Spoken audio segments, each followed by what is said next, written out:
Glória a Deus, irmão. Se você quiser me acompanhar aí, Mateus capítulo 6, a partir do verso 19. Se você quiser me acompanhar aí na Bíblia, abre aí Mateus capítulo 6, a partir do verso 19. É um trecho do Sermão do Monte. Jesus vai ensinando várias coisas ao seu povo ali. E num dado momento ele começa a ensinar sobre algo que é tão tocante a nós, tão importante para nós, tão importante para esse mundo. E Jesus vai dizendo: não acumulem para vocês tesouros nessa terra, onde a traça e a ferrugem destrói, onde os ladrões arrombam e furtam. Mas acumulem para vocês tesouros nos céus, onde a traça e a ferrugem não destroem, e onde os ladrões não arrombam e nem furtam. Pois onde estiver o seu tesouro, aí também estará o seu coração.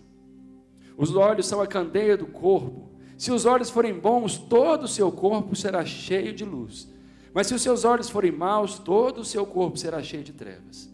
Portanto, se a luz que está dentro de vocês são trevas, que tremendas trevas são. Ninguém pode servir a dois senhores, pois odiará um e amará o outro, ou se dedicará a um e desprezará o outro. Vocês não podem servir a Deus e ao dinheiro. Senhor Jesus vai traçando aqui um ensino a respeito do dinheiro. Como que nós devemos tratar as riquezas que nós temos neste mundo? Pouco ou muito, não importa. Porque Jesus diz aqui que a grande questão aqui é onde está o seu coração. Então seu coração pode estar em grandes riquezas ou em poucas, não importa. Se o seu coração estiver no dinheiro, é ali que você vai prestar a sua devoção. Nessa última palavra que a gente leu aí no verso 24, vocês não podem servir a Deus e ao dinheiro. Essa palavra dinheiro, no original, é mamon. Se refere a um Deus, a um falso Deus. Isso porque o dinheiro tem um poder, as riquezas têm um poder de nos atrair, de nos seduzir, de nos fazer escravos dele. Como um falso Deus faz, escravos. E nos oprime, nos faz viver à custa e ao serviço dele. E Jesus diz: é impossível servir a dois senhores, a Deus, o Deus dos céus, o Deus que nos ama, e ao mamon, ao Deus dinheiro, ao Deus da riqueza. É impossível fazer isso.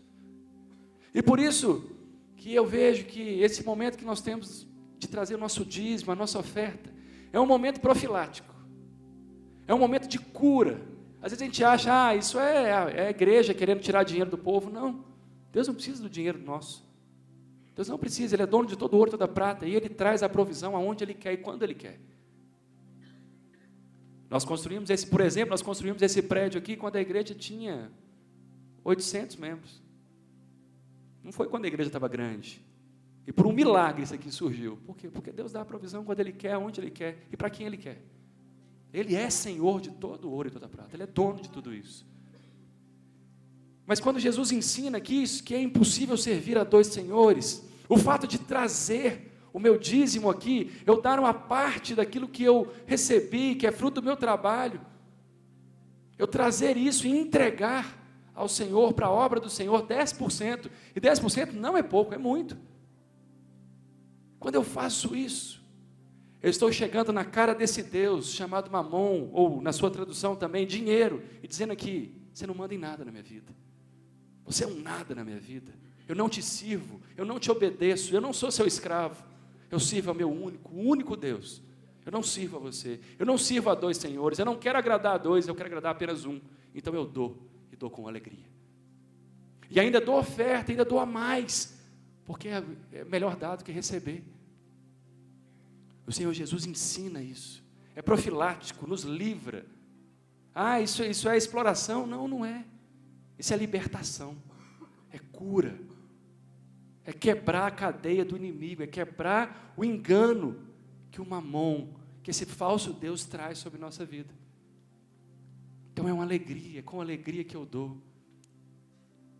E com alegria eu dou, e ainda Deus é tão bom, que além de me curar, me livrar, Ele ainda me diz que se eu me entregar o meu dízimo, se eu não o roubar, se eu entregar tudo a Ele, Ele vai me dar bênçãos sem medidas.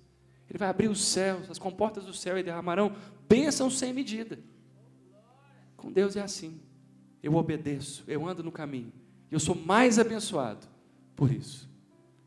Eu vou perder. Não, eu vou ganhar. Então você está me dizendo, Rodrigo, que se eu der dinheiro, eu vou receber dinheiro? Irmão, você vai receber uma coisa muito melhor do que dinheiro. Você vai receber as bênçãos do céu. Bênçãos sem medida.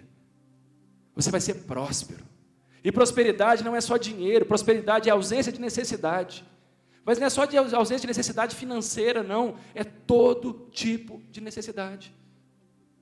Seja afetiva, amorosa, familiar, saúde, não importa. Ele me supre em tudo, eu não tenho necessidade de nada. Ele me contenta, Ele me dá abundantemente. Ele me derrama uma bênção sem medida. Então eu convido a igreja agora a ficar de pé de novo. E em adoração, em amor, em louvor, em expressão de adoração a esse único Deus ao qual nós servimos. Eu convido aqueles que trouxeram seu dízimo hoje, sua oferta, a trazerem e depositarem aqui, nos cofres aqui do palco, enquanto nós louvamos e adoramos o nosso Deus.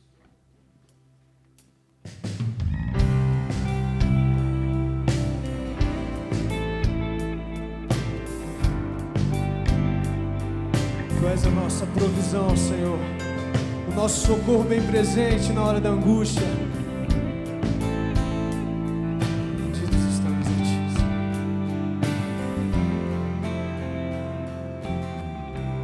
Achei o amor que não me deixa só. Achei a alegria que é maior. Achei descanso para o meu coração. Achei alívio e libertação.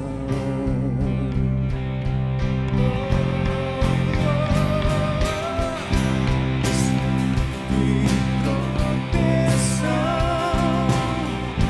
acima da razão. Em Ti eu posso confiar.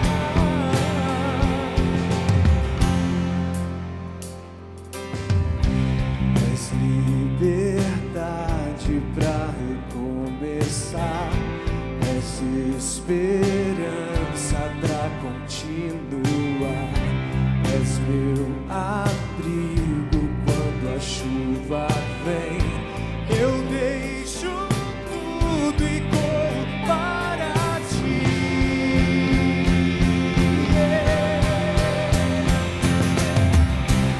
Escudo e proteção acima da razão. Em Ti eu posso confiar. Tua força, diga, Tua força me faz crer, além do que eu posso ver. Em Ti eu posso confiar.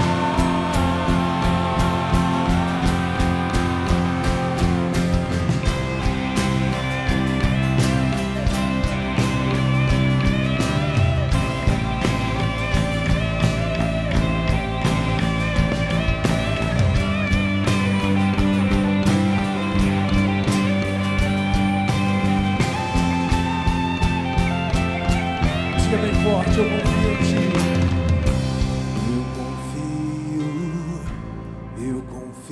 em Ti. Eu confio em Ti. Eu confio em Ti.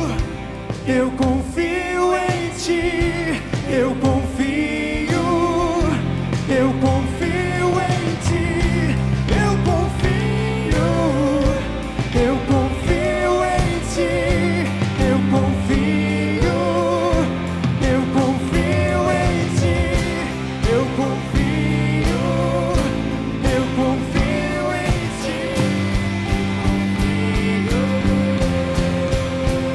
Escuta e proteção.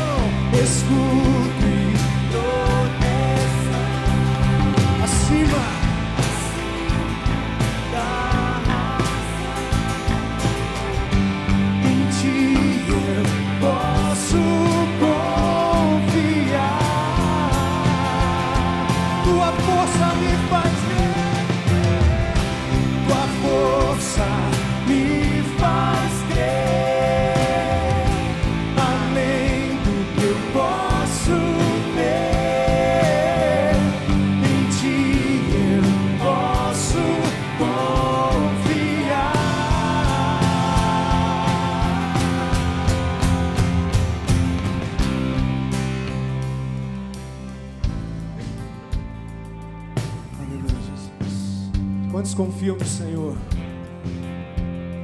Você confia no Senhor? Você confia na força do seu braço? Quem confia no Senhor? Então cante. Eu confio. Eu confio. Eu confio em Ti. Eu confio. Eu confio. Eu confio em Ti. Nós confiamos em Ti, Senhor. Aleluia, Senhor. A nossa confiança está em Ti. Por isso nós damos e entregamos com alegria ao Senhor, Pai. Oh, Deus Pai, no privilégio, Deus, de poder Te servir, no privilégio de poder contribuir, Deus, na Tua obra. No privilégio que temos, Deus Pai, de sermos, Deus, contribuidores no Teu reino, Pai. Oh, Deus Pai, de termos a alegria de dizer que o Teu reino se expande com a nossa contribuição, Pai. Obrigado, Pai. Peço ao Senhor que o Senhor abençoe a cada um, Deus, que tem sido fiel no dízimo, na oferta, que tem entregado com alegria, na certeza de que nós não poderemos receber coisa alguma se o céu não nos for dado, Pai. É o Senhor quem nos concede todas as coisas. Oh, Deus, muito obrigado, Pai. Abençoa-os, Pai. Abençoa cada família aqui, cada um, Deus, que tem contribuído, cada um que tem tirado ali do seu salário, dos seus ganhos, Pai, uma parte para contribuir com o Senhor. Que o Senhor retribua, Deus, com bênçãos sem medidas, como a Tua palavra promete, Pai. Cumpre a Tua palavra aqui, Deus. E aqueles que estão passando, Deus, por dificuldades, desempregados, dificuldades em seus negócios, oh, Deus, dá a provisão, Pai. Abre as portas. Faz, Deus, o sobrenatural, Pai. Faz ali como no tempo, Deus, Pai, do Teu povo, ali no Egito, Pai. Quando, Deus, vieram as pragas e vieram aquela crise, Deus, sobre todo o Egito, mas o Teu povo ficava ali em separado. O Teu povo não sofria com aquelas pragas. O Teu povo não sofria com aquilo que caía sobre todo o Egito, Pai. Abençoa, Deus, o Teu povo assim, Pai. E, Deus, e o Teu povo, aqueles que clamam pelo Teu nome, aqueles que são fiéis a Ti, aqueles que são Teus filhos, Pai. O Senhor abra as portas, Deus, de emprego, de negócios, e dê a eles bênçãos sem medida, Pai, no nome de Jesus. Amém? Amém, irmão. Graça e paz sobre a sua vida. Amém? Pode se assentar. Vocês estão cansados de ficar em pé, né? Vocês ficam doidos para liberar, né? Tá bom, eu fico em pé sozinho. Se alguém quiser ficar em pé comigo, pode ficar. Gente, quero falar de um tema que a gente está falando bastante na igreja, não porque seja um tema, mas porque é um valor para a igreja, é um valor para o cristão, que é fé. É fé. A Bíblia diz que sem fé é impossível agradar a Deus. Bem, então isso deve ser importante, né? Deve ser importante, fé deve ser algo importante, porque é impossível agradar a Deus sem. Então eu quero falar um pouco de fé. Eu tenho certeza que você sabe me dizer o que é fé. O que é fé? Crer naquilo que não se vê. É isso mesmo? Ou fé é pensamento positivo? Ah, vai dar certo, vai dar. Vai dar certo. Ah, não vai dar não. Cala a boca. Vai dar certo, vai dar certo. Vai dar certo. Isso é fé? Fé não, eu creio, eu ponho um pensamento positivo, aí vai dar tudo certo. É isso? Ou fé é o que está lá, como já disseram, o irmão disse ali para a gente, o que está lá em Hebreus 11. Ora, a fé é a certeza daquilo que esperamos e a prova das coisas que não vemos. Fé é a certeza daquilo que nós esperamos. Eu estou esperando por algo que eu tenho certeza que vai acontecer.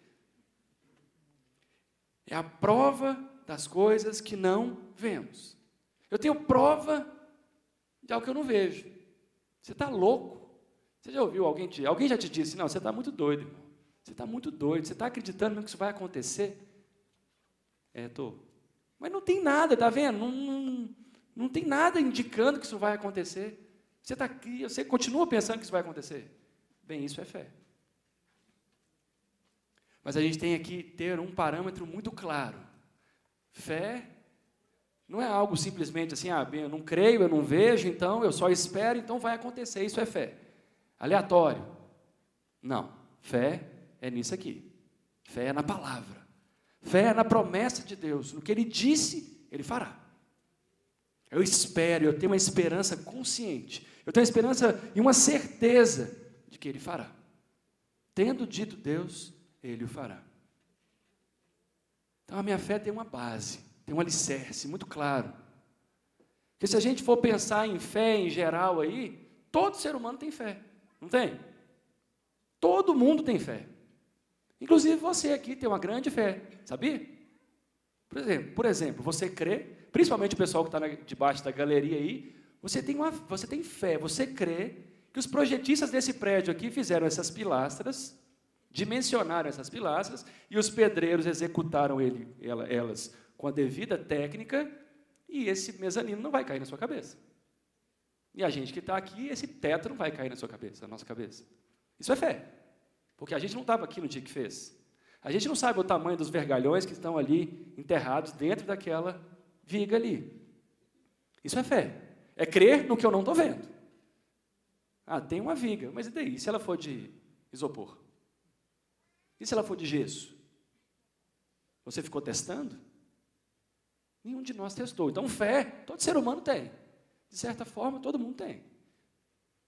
Mas a fé que nós falamos, que a palavra traz, é fé na palavra. E sem fé, sem crer, sem acreditar na promessa de Deus, é impossível agradá-lo. É impossível agradá-lo. Bem, traçados esses primeiros pontos, eu quero que a gente faça agora uma reflexão sobre aquele que é conhecido como o pai da fé. Quem é o pai da fé? Israel. Quem? Abraão. O povo estuda, lê a Bíblia, glórias. Todo mundo fazendo 4x4, né? Bênção. Então vamos lá em Gênesis 1, Gênesis 12. E olha que legal, o pai da fé. O pai da fé recebe uma visita de Deus, ele recebe uma palavra de Deus, bem novinho, bem no início, na tenra idade. Só que não. Aos 75 anos de idade, Abraão, até então chamado Abrão, recebe uma palavra de Deus. De um Deus do qual a sua família não servia, de um Deus do qual ele não conhecia, de um Deus do qual não existia palavra escrita. Não existiam templos, não existiam cultos a esse Deus.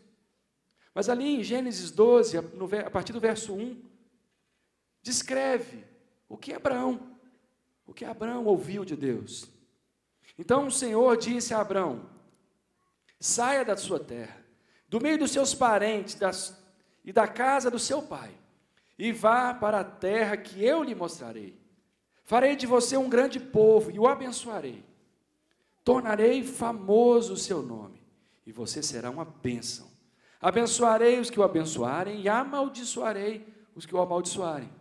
E por meio de você, todos os povos da terra serão abençoados.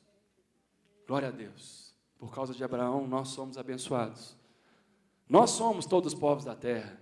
Nós somos os filhos de Abraão, porque ele começou a fé nesse Deus vivo. Ele recomeçou essa fé. Ele dá esse passo de fé, sai do meio da sua parentela. Sabe esse monte de gente que você vive junto aí? Bem, larga esse povo e vai para onde eu vou te mostrar. Aonde mesmo? Eu vou te mostrar. Sai. E Abraão faz isso. Loucamente, aos 75 anos de idade, ele sai do meio da sua casa. Ele sai dali do meio do seu povo e vai para onde Deus vai mostrá-lo. Nossa, top.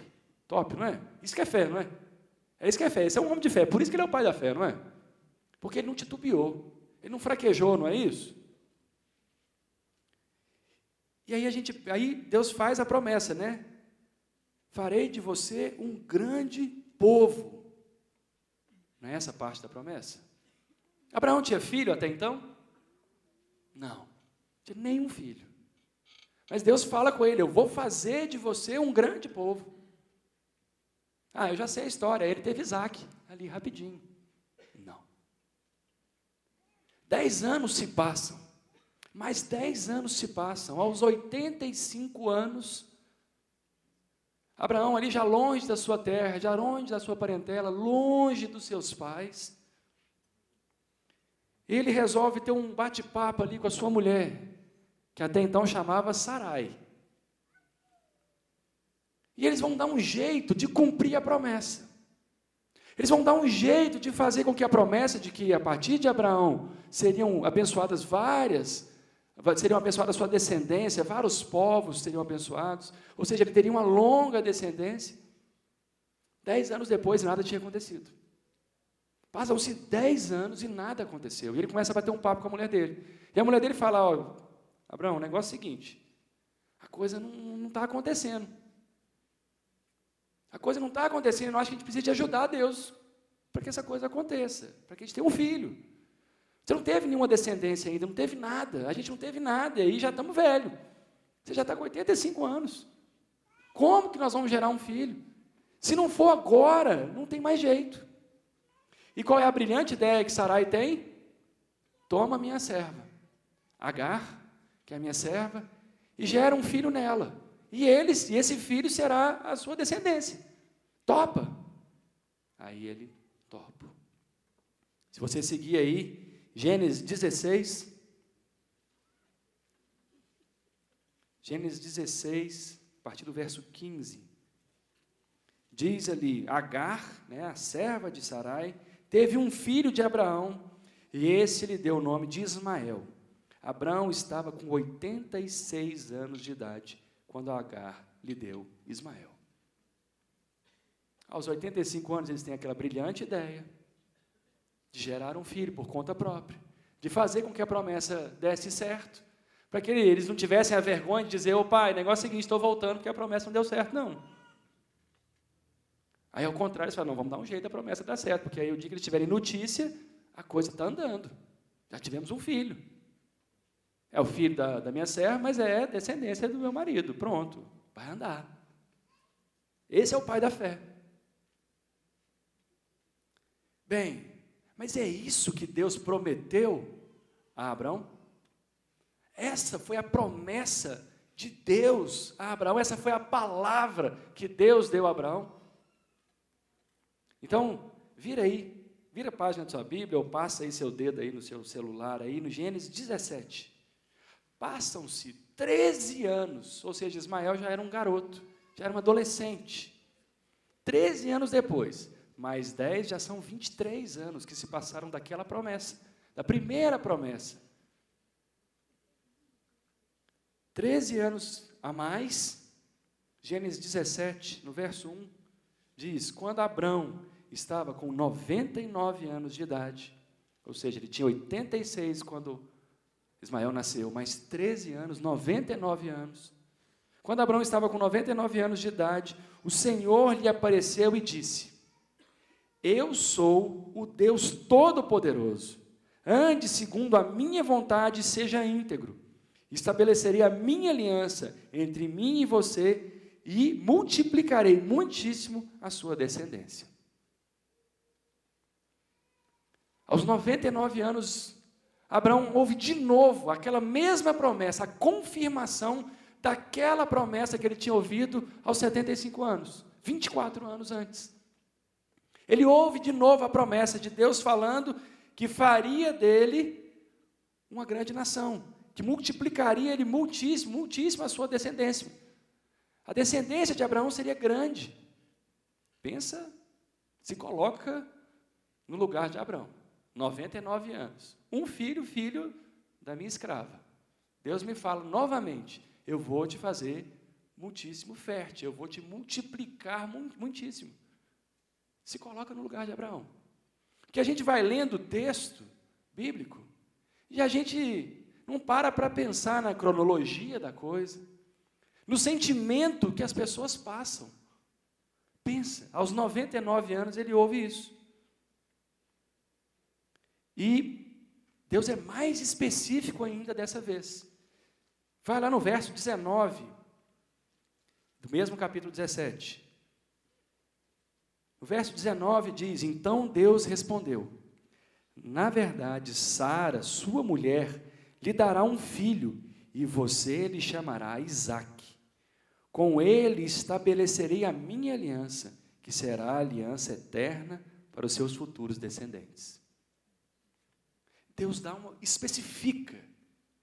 O filho que ele daria seria de Sara e ele ia chamar Isaque. Ele especifica a promessa. Mas olha que interessante, que Deus vem num discurso, eles estão num diálogo, né, Deus e Abraão. E se você voltar aí 4 versos acima, no versículo 15, olha que interessante. Olha o que o pai da fé, olha o que Abraão diz a Deus. Diante da promessa: eu te multiplicarei muitíssimo, eu te darei uma descendência. Olha o que o pai da fé diz. No verso 15: disse também Deus a Abraão, né? Aqui já mudou o nome. De agora em diante, sua mulher já não se chamará Sarai, seu nome será Sara, que significa princesa. Eu a abençoarei e também, por meio dela, darei a você um filho. Sim, eu a abençoarei e dela procederão nações e reis de povos. Abraão prostrou-se, rosto em terra, riu-se e disse a si mesmo. Põe-se no lugar de Abraão, 99 anos, a promessa de Deus voltando. Deus dizendo: eu vou dar um filho através da sua esposa. Ele se ri, ele olha e, brincando, né? Pegadinha, né? E ele responde para Deus: poderá um homem de 100 anos de idade gerar um filho? Poderá Sara dar à luz aos 90 anos? E Abraão disse a Deus, Abraão responde a Deus: permite que Ismael seja meu herdeiro. Permite que Ismael seja meu herdeiro. O pai da fé, Abraão, diante de um diálogo com Deus, de uma promessa de que faria dele uma grande nação, faria dele muito fértil, abençoaria nações através de sua descendência. Passados-se 24 anos dessa promessa, Deus fala: agora eu vou te dar o filho. Ele: fala sério, aos 100 anos é impossível, não tem jeito. Aqui, Deus, eu vou facilitar para você. Eu estou facilitando. Deixa Ismael mesmo, aqui o moleque, aqui que beleza, 13 anos, bem forte, já estou com ele, já é meu filho, querido, amado, já é meu, já está aqui, já está aqui nos meus braços, já é meu filho. Deus, a promessa já está bom, já está legal, já deu, Deus, deixa Ismael ser o meu herdeiro. O pai da fé faz essa proposta para Deus.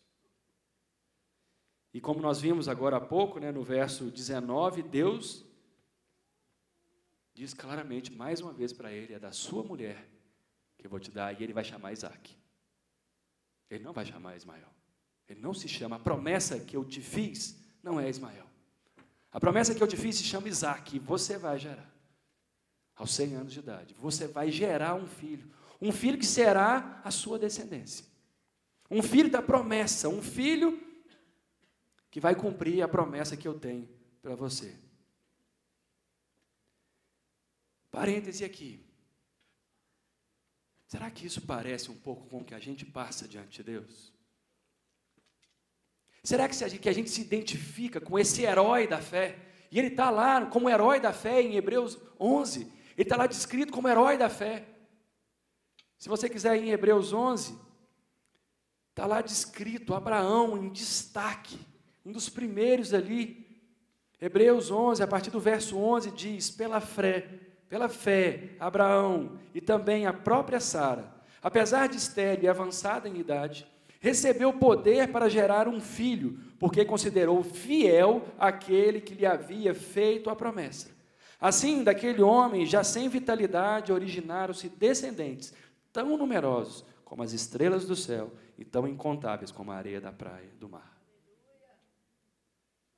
Esse mesmo homem que pediu Ismael ao invés de pedir Isaac, esse é lembrado como herói da fé. Por quê? Porque achou que aquele que fez a promessa era fiel para cumprir.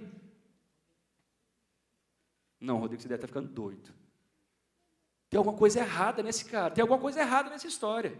O cara titubeou, o cara balançou na fé, o cara ele quis fazer com que desse certo.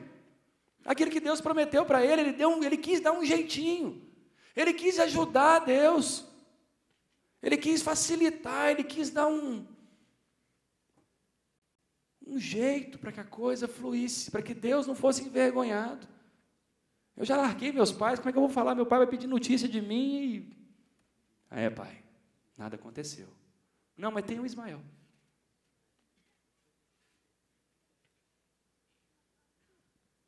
Não se engane, irmão.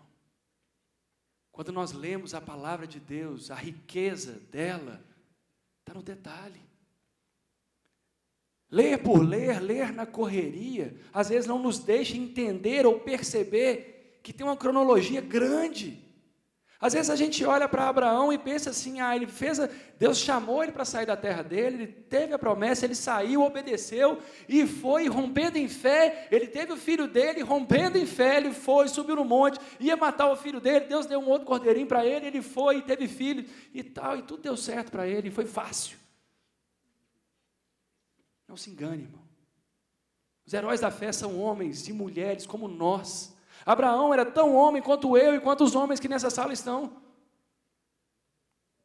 Ele era tão humano como as mulheres que estão nessa sala aqui. Ele não tinha um dom especial e uma coragem sobrenatural de fazer as coisas, de viver pela fé, porque, eu ouvi aquela voz e pronto. Por isso que a gente se identifica com a palavra de Deus. Por isso que nós ouvimos e lemos a palavra e entendemos que realmente é fé, é crer no que eu não vejo, é crer no que eu não entendo, é crer muitas vezes numa promessa que não faz sentido, mas se Ele disse, tá bom, eu vou meio sem entender, mas eu vou. Abraão, o pai da fé, ele pede, eu quero Ismael, deixa o Isaac para lá, Deus, eu já estou com 100 anos, não vai funcionar. Não vai dar certo. Aos 100 anos as coisas não andam mais assim, Deus. Minha mulher com 90. Não tem neném aos 90 anos. Eu podia ser avô, bisavô. Não tem neném agora, Deus. Não dá para fazer mais.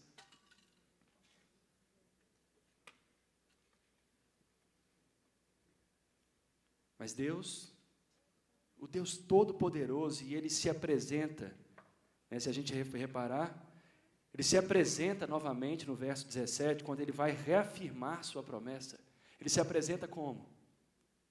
Ele se apresenta como o Deus Todo-Poderoso, o Deus do impossível, o Deus ao qual não há qualquer limitação. Ele é o Todo-Poderoso, o grande El Shaddai, o Deus que não tem limite. Ele se apresenta assim. Na primeira vez que ele se apresenta, em Gênesis 12, ele se apresenta como o Senhor, Deus. Mas na segunda vez, sabendo, provavelmente, ou certamente sabendo, de tudo aquilo que Abraão estava passando, de toda a sua frustração, de todo da sua fé abalada, ele se apresenta, eu sou o Todo-Poderoso, e eu vou fazer de você uma grande nação. Eu vou fazer de você, que você se multiplique. Eu vou fazer de você isso. É o poder de Deus agindo. É Deus levantando um homem e dizendo, eu vou cumprir, porque eu falei. E se eu falei, eu vou cumprir. Deus assim age, Ele é fiel à sua palavra. Ele é fiel ao que Ele disse. E se Ele disse que nos ama, quer dizer que Ele ama. E se Ele disse que vai fazer e vai nos dar salvação, Ele vai nos dar. Ele já nos deu, né? Mas aí a gente começa a se identificar com esse homem que titubeou na fé, que fraquejou na fé, que num dado momento, quis ajeitar. E num outro momento ainda quis dizer, Deus, deixa para lá, esquece a promessa, esquece isso, vamos por aqui mesmo, tá bom, está dando para ser. Você já viveu isso, irmão? Você já se viu dizendo para Deus assim, ah, Deus, sabe, deixa para lá, nem quero mais. Sabe a sua promessa? Não sei qual que é a promessa que Deus já falou para você, irmão, não sei que palavra que Ele te deu. Mas muitas vezes a gente se vê assim, ah, deixa para lá. Uma promessa que me vem à memória aqui, que Deus me faz e faz para cada um de nós, será salvo tu e a tua casa. Bem, eu sou o único convertido da minha casa, até hoje.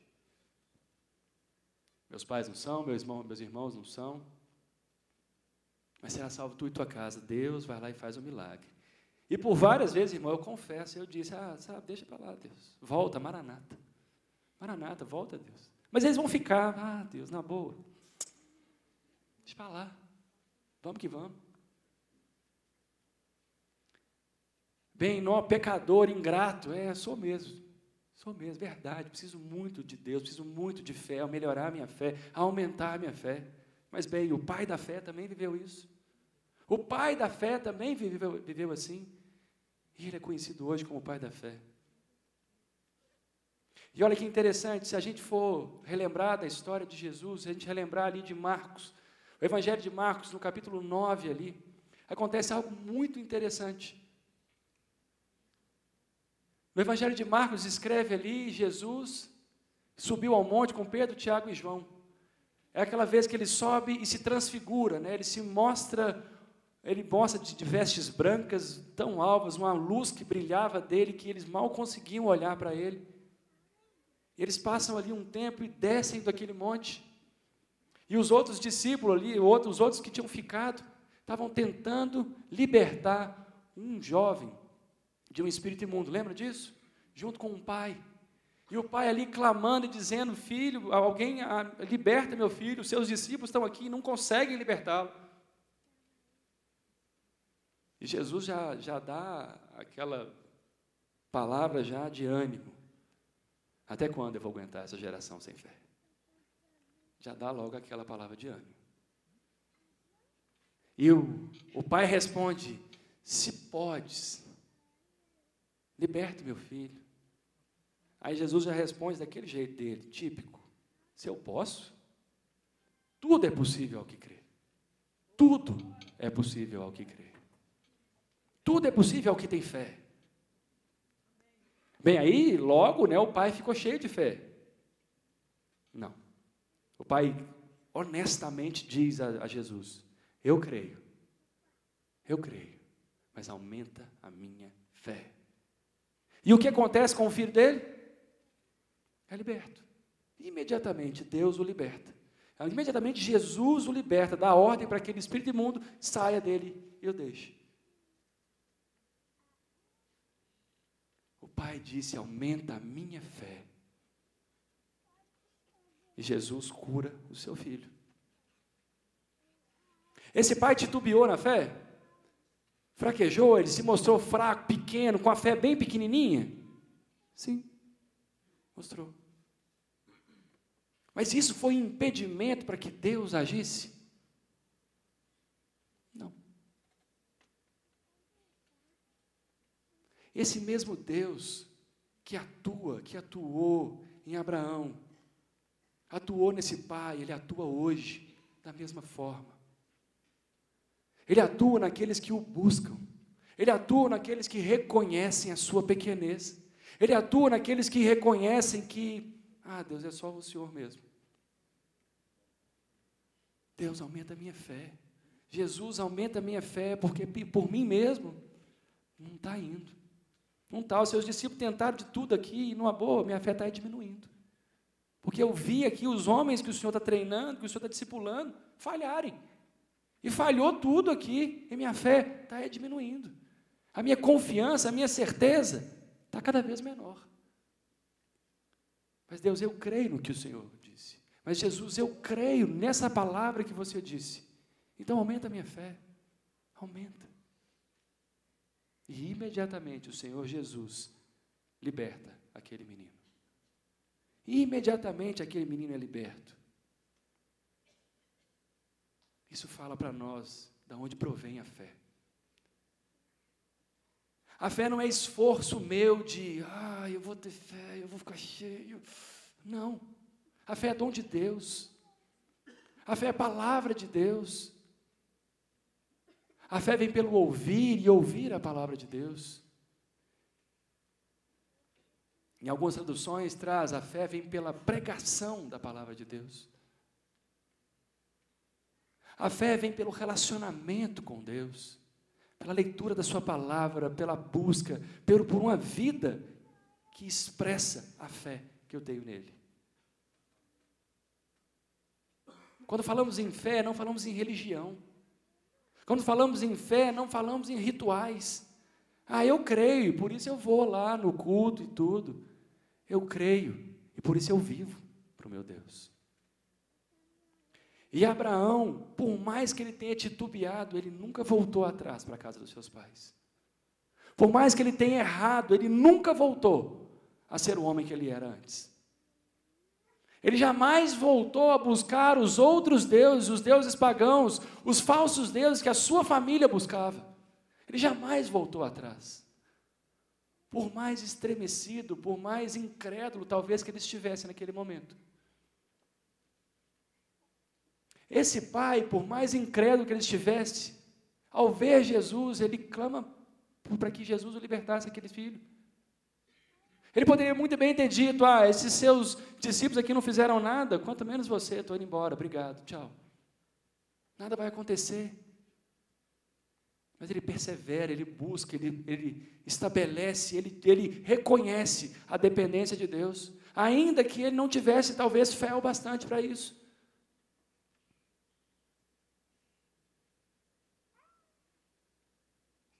Quando vemos Deus agindo, às vezes pensamos que como vimos Abraão agindo e vendo tudo que ele viu de Deus, talvez vendo o povo ali no Egito, ao ser liberto, ao ver as pragas todas que vieram sobre o Egito, a gente pensa, poxa, esse é o povo mais crente que existe. Eles viram as coisas mais inimagináveis, mais extraordinárias que a palavra de Deus descreve. Eles viram, caramba, a maior nação, o maior povo, o maior império daquele tempo cair pela ação de Deus, sem ninguém levantar uma mão. Aí a gente pensa, esse é o povo mais crente, mais crédulo, a fé deles era a maior que existia. É isso mesmo? Não, não era. Não era, porque um pouquinho de tempo depois, andando pelo deserto, esse povo começa a murmurar e reclamar de Deus. Ele nos trouxe para cá para nos matar, porque aqui não tem água, aqui não tem comida, aqui não tem bebida, aqui não tem, aqui está ruim. Bom era lá no Egito. Eles tinham acabado de ver Deus agir. Meu irmão e minha irmã, a fé não vem pelo ver. A fé não vem pelo ver. A fé não vem porque eu vi pessoas sendo curadas. A fé não vem porque eu vi Deus agir. Não, não vem. A fé vem pelo ouvir. A fé vem pelo relacionamento com a palavra de Deus. A fé vem pelo relacionamento com Deus. A fé vem por uma intimidade com o Deus vivo. Isso sim me deposita fé. A fé vem por dependência dEle. Porque ali em Romanos, o apóstolo Paulo mesmo diz, em Romanos 11, 36, o apóstolo Paulo bem resume, porque dele, por ele e para ele são todas as coisas. Porque dele, por ele e para ele são todas as coisas. Se a gente for ali, também em Filipenses 2,13, mais uma vez o apóstolo Paulo diz ao povo de Filipe, pois é Deus quem efetua em vocês tanto o querer quanto o realizar, de acordo com a boa vontade dEle. Ele é todo-poderoso, Ele é soberano, Ele é o todo-poderoso. Nós muitas vezes queremos atrair mérito para nós. E dizer, eu tenho fé, eu tenho. E Jesus diz, se você tivesse a fé do tamanho de um grão de mostarda, bem pequenininho, você daria ordem a essa montanha, saia daqui e se jogue no mar. Obrigado. Se você tivesse a fé bem pequenininha, você diria para essa montanha, saia daqui e se jogue no mar. Alguém já viu isso? Alguém já experimentou isso? Bem, nós queremos rogar e atrair para nós mérito. Irmão, quero te dizer, todas as coisas são por meio dele. É ele quem efetua tudo, irmão. É dependência total dele. Algumas quintas-feiras atrás eu preguei aqui sobre deserto, e deserto ensina dependência. Irmão, você quer ter fé, você quer aumentar a sua fé, viva em dependência de Deus. Viva em dependência, não independência. Dependa de Deus, se coloque diante de Deus. Voltando para a história de Abraão. Quando Abraão pede, Deus, me dá Ismael, deixa Ismael mesmo. Isaac, deixa para lá. Por que será que ele está fazendo isso?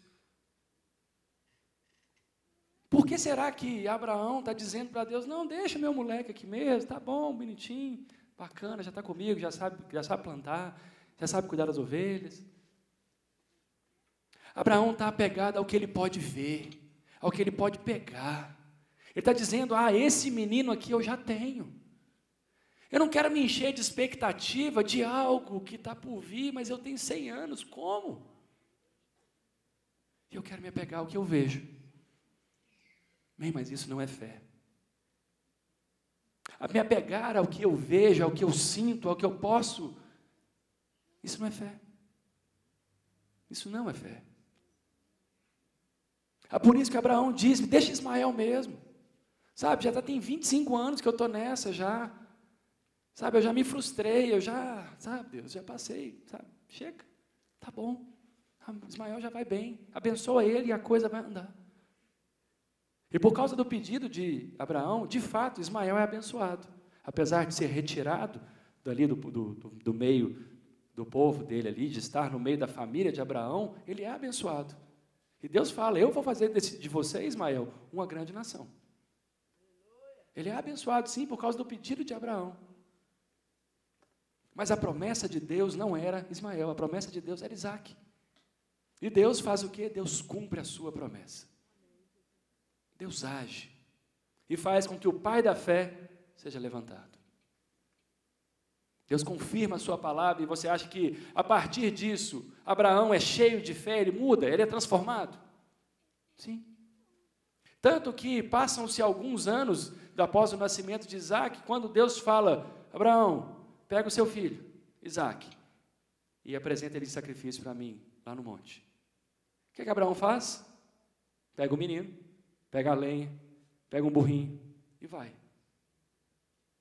E ele chega no pé do monte, Isaac pergunta para ele, papai, estou vendo a lenha, estou vendo aí o cutelo na sua mão, a faca. Está dizendo, não estou vendo o sacrifício, Deus. Eu não estou vendo o sacrifício, papai. E o que Abraão responde para ele? Deus proverá. Deus proverá. O pai da fé dá uma mudada, não dá? Ele dá uma mudada. Isso acontece conosco também. Quanto mais a gente vai experimentando a fidelidade de Deus, a gente vai mudando. Mas a gente só vai experimentando a fidelidade de Deus na medida que eu vou perseverando. Eu vou me mantendo. Eu vou andando não pelo que eu vejo, mas pelo que a palavra diz, pela palavra que Deus me disse. Se eu não quero experimentar fé, se eu não quero ser provado, se eu não quero ser moído, se eu não quero ser colocado em prova, eu quero o lugar da minha acomodação, onde eu não sou envergonhado, onde eu vou falar, eu não vou precisar de falar para ninguém que Deus me prometeu isso. Vou falar para ninguém que Deus me prometeu que nada ia me faltar. Estou no meio da crise, estou numa duranga feia. Estou mal de grana, minha família está passando um aperto. E Deus diz que nada me faltará. Nada me faltará. Ele cuida de mim. Ele prometeu isso para mim. Mas bem, seus amigos lá fora que não conhecem ao Senhor, dizem para você, seu Deus não está dando muito certo não, né? Ser crente não está valendo muito a pena não. Se lembrarmos de Noé é outra história tão maravilhosa. Ele é outro herói da fé mencionado. E por que ele é herói da fé? Deus dá uma ordem para ele construir um barcão gigante. Porque ia vir uma grande enchente. Viria chuva. Água cairia do céu e inundaria a terra. Detalhe, nunca havia chovido. Nunca havia chovido. A água brotava da terra. Nunca havia chovido.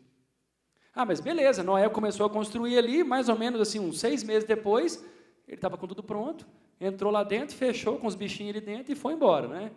Não. Passaram-se apenas 140 anos.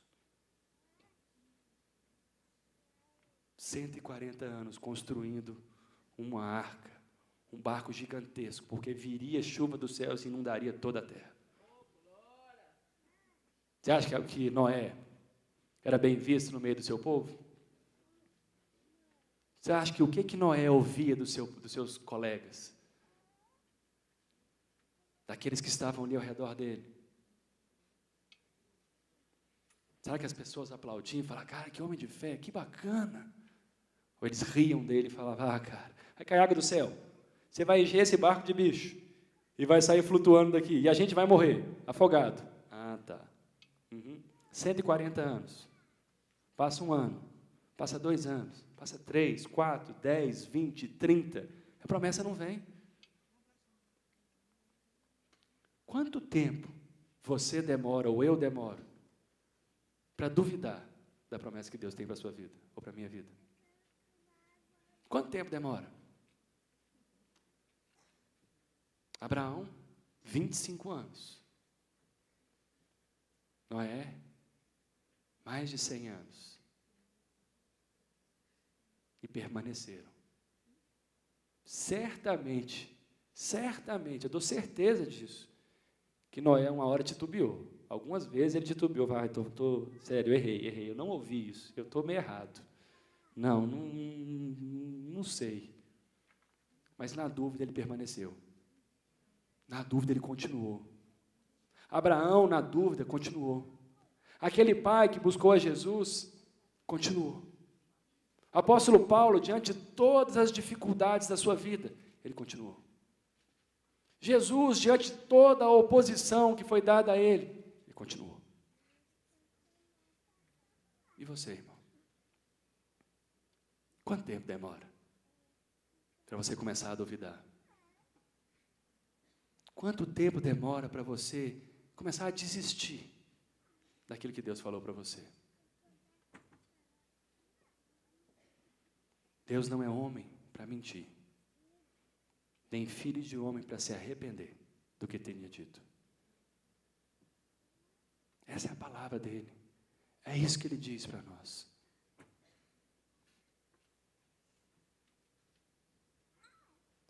Eu, lendo o 4x4, há umas semanas atrás, um tempo atrás, no Salmo 73, achei um verso que eu nunca tinha reparado, tão lindo.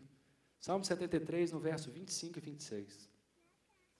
A quem tenho no céu, senão a ti, e na terra, nada mais desejo, além de estar junto a ti.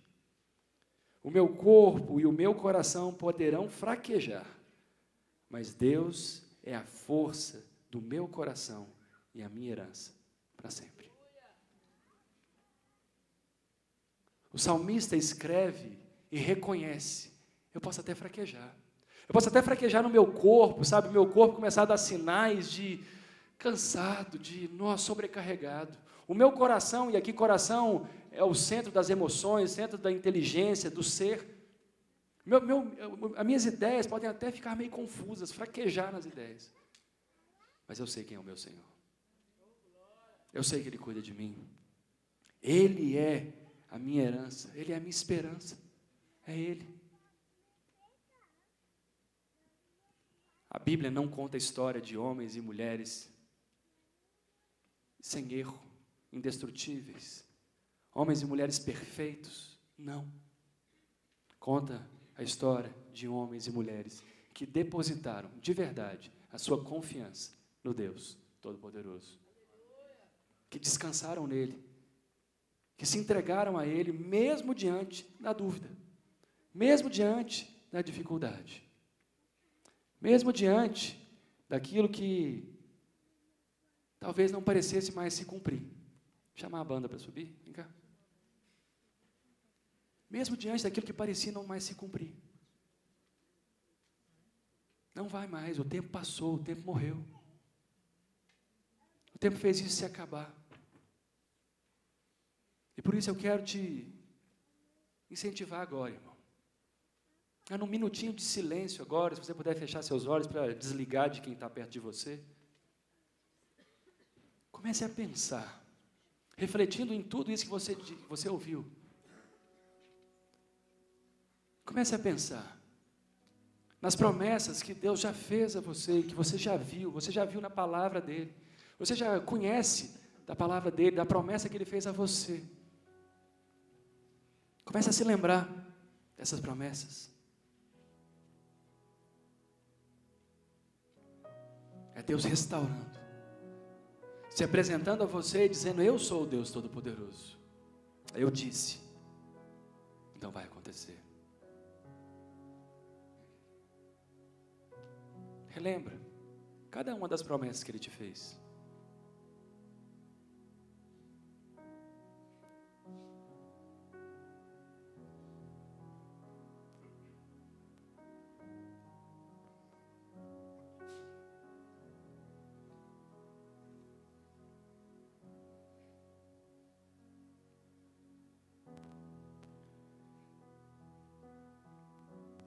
Quando vivemos no limite da nossa possibilidade, no limite do que nós podemos ver, tocar, sentir,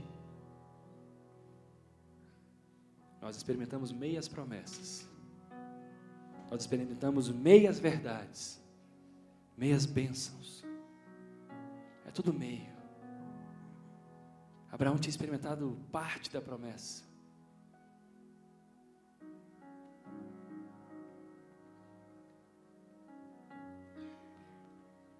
agora, relembrando as promessas que Deus te fez, irmão. Deus não quer te deixar com meias promessas, não. Meias verdades, meias bênçãos. Não. Ele quer te entregar, Ele quer te dar, Ele quer cumprir aquilo que Ele disse. Mas talvez nessa noite você se sinta como Abraão, um pouco desacreditado. Já passou muito tempo. A dificuldade é muito grande, já tenho 100 anos, como que eu vou gerar filho? Talvez você se sinta como aquele pai que viu os discípulos de Jesus todos errarem, se frustrarem, não conseguirem cumprir aquilo que eles diziam-se capazes de fazer. Então eu convido você num ato de fé mesmo, de confiança naquele que te fez a promessa. Você dar um passo de fé, você vir aqui à frente, aqui diante do altar, como se fosse aquele pai dizendo: Deus, aumenta a minha fé, eu creio naquilo que você me disse, mas aumenta a minha fé, aumenta, restaura, porque está pouco, eu estou cansado, eu vi essa promessa aos meus olhos falhar,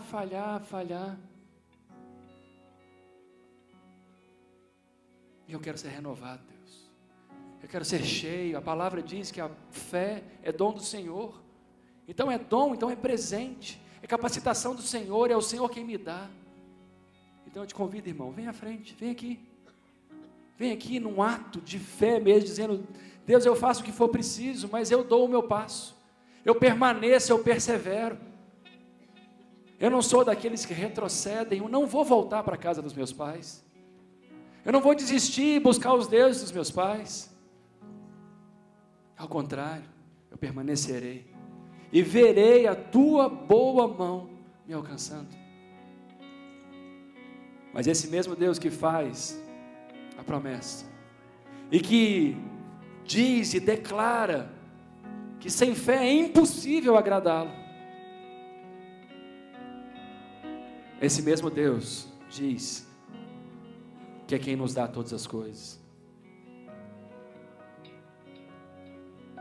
Esse mesmo Deus diz ali em 1 Coríntios 4:7, ele diz: que tens tu que não tenhas recebido? E se recebeste, por que te glorias, como se não o houveras recebido? O que você tem, irmão, que você não recebeu de Deus? O que você tem que não foi dado por Ele mesmo? Inclusive a fé, irmão. Inclusive a fé.